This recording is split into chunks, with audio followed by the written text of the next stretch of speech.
Reflection with the help of Cardinal Ratzinger, who would become Pope Benedict XVI. This evening, in faith, we have accompanied Jesus as he takes the final steps of his earthly journey, the most painful steps, the steps that led to Calvary.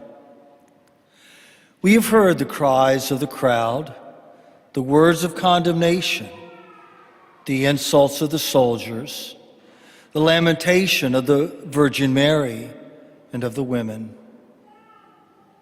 Now we are immersed in the silence of this night, in the silence of the cross, in the silence of death.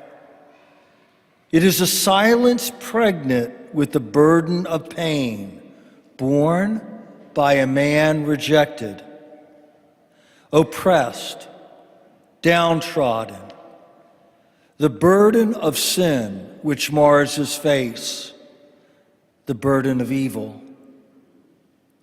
Tonight we have relived deep within our hearts the drama of Jesus, weighed down by pain, by evil, by human sin.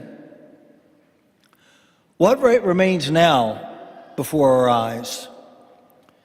It is a crucified man, a cross raised on Golgotha, a cross which seems a sign of the final defeat of the one who brought light to those immersed in darkness.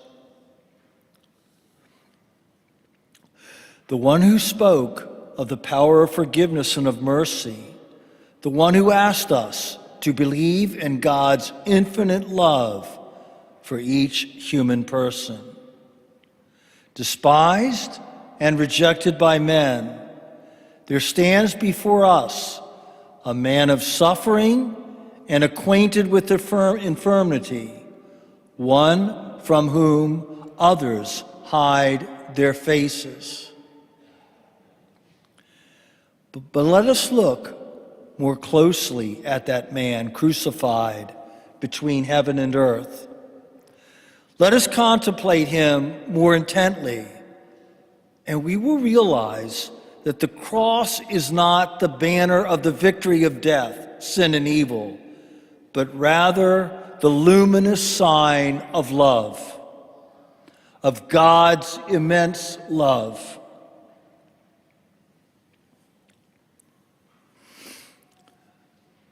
It is a sign of something that we could never have asked, imagined, or expected. God bent over us. He lowered himself, even to the darkest corners of our lives, in order to stretch out his hand and draw us to himself, to bring us all the way to himself. The cross speaks to us of the supreme love of God and invites us today, this evening.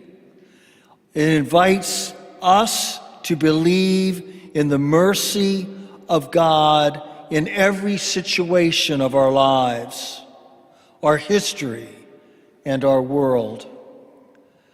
God is able to vanquish death, sin, and evil, and to give us new, risen life. In the Son of God's death on the cross, we find the seed of new hope for life, like the seed which dies within the earth. Maybe take a moment to let the Lord know that you love him and you thank him for all he's done for each of us, corporately and individually.